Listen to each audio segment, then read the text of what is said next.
Mga simpleng timplada lang po ito ng brownies na pang-display ko po ito sa aking stante, kaya gawa po tayo ngayon. I-share ko po sa inyo yung aking recipe, kaya umpisahan na po natin. Simpleng timplada na masarap at mura lang po yung ating bintahan. Ito po yung mga ingredients ng ating mixture. 600 grams ng all-purpose flour at 2 1/2 tablespoon ng baking powder. 1 teaspoon ng yeast at 1/3 cup powdered milk. 1 teaspoon food color chocolate brown at 1 teaspoon iodized salt. At 2 cups ng light brown sugar, and then haluin lang muna natin yan. Makatipid po tayo dito kasi hindi po tayo dito maglagay ng itlog. At dito sa isang bowl po natin ay maglagay ako ng 1/2 cup ng ating cocoa powder at tunawin ko po ito sa 1 cup na hot water. Dutch brand yung gamit ko po dito na cocoa powder. Pwede naman kayong gumamit mga ga ng Bensdorf cocoa powder. At lagyan ko lang po ito ng 1 tablespoon ng ating vanilla extract at dito mga ga maglagay tayo ng 1/2 cup na mantika. At dito maglagay pa tayo ng 3 cups ng ating tubig. Room temperature lang po yung ating tubig. Bali 4 cups na lahat yung nalagay po natin dito na tubig kasama na yung 1 cup po natin kanina na nilagay sa ating cocoa powder na hot water. At haluin lang po natin yan hanggang sa tuluyan ng kuminis yung ating mixture. At ito lang kalapot yung ating mixture at pagkatapos ay isali na po natin dito sa naka-prepare po natin na lyanera.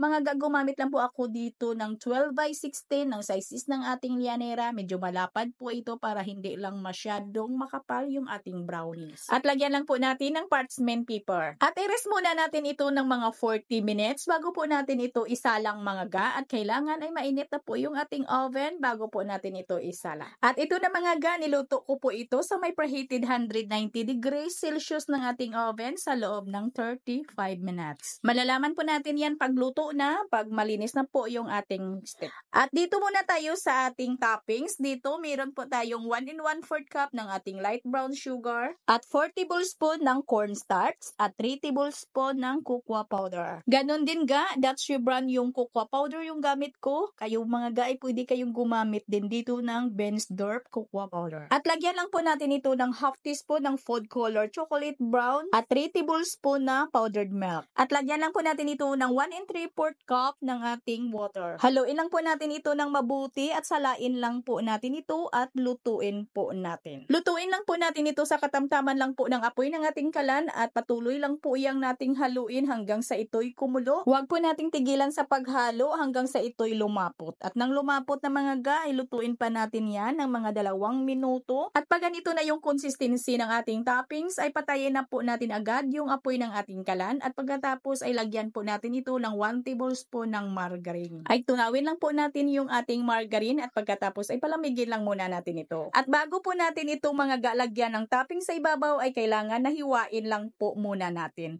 At kailangan po ay ito'y malamig na bago po natin ito hiwain. At hiniwa ko lang po ito sa 6 by 8. Kayo mga ga ay depende na ho yan sa inyo kung ano kalaki yung gusto po ninyo na hiwa dito. At nagtira pala ako dito ng ating toppings para panglagay ko po dito sa ibabaw pang design na rin. Ang bintahan po natin dito ay kakadepende po talaga yan sa gagamitin po natin na 3 sa kapal ng ating brownies at sa laki po ng ating hiwa.